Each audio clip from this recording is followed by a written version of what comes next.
Halo semuanya, kembali lagi di channel saya Bahtiar Arbi.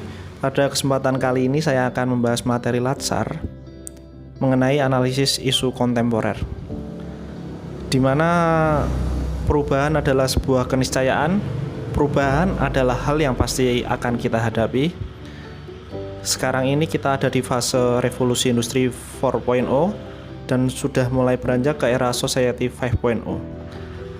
Nah, untuk mengantisipasi perubahan itu ada beberapa modal yang harus kita miliki. Ada 7 modal. Yang pertama, spiritual, intelektual, emosional, sosial, ketabahan, etika atau moral, dan juga kesehatan.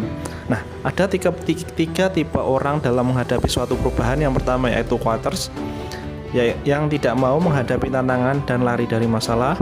Yang kedua adalah campers, berusaha menghadapi tantangan tetapi tidak mau mengatasi masalah.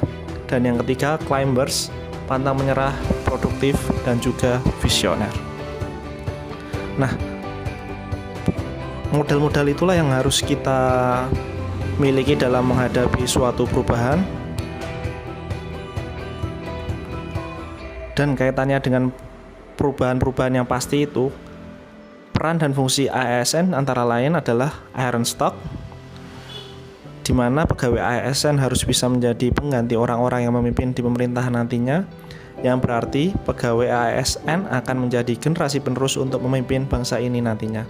Yang kedua adalah agent of change, di mana ASN dituntut untuk menjadi agen perubahan.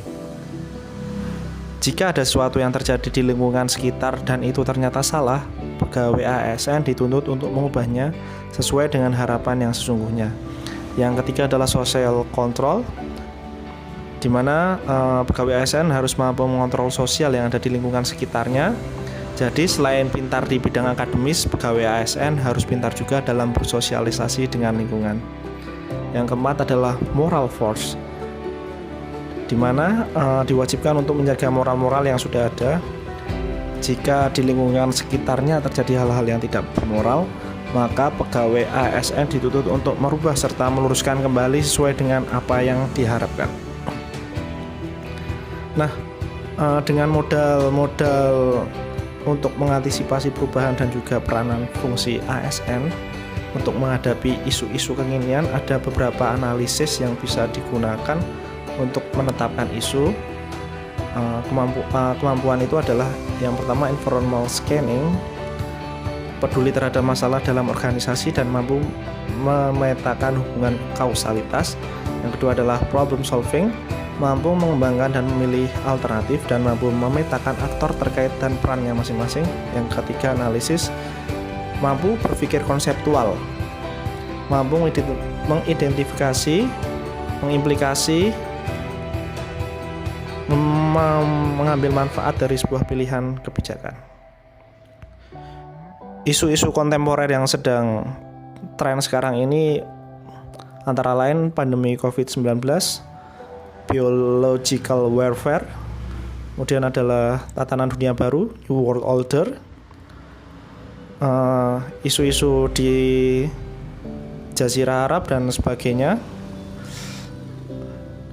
Begitu juga dengan isu-isu kontemporer yang ada di sekitar lingkungan tempat kerja kita. Masing-masing memiliki suatu permasalahan yang harus dihadapi. Nah, ada 2 cara untuk menganalisis isu-isu itu. Yang pertama menggunakan analisis AKPL, yaitu aktual, kekhalayakan, problematik, dan kelayakan.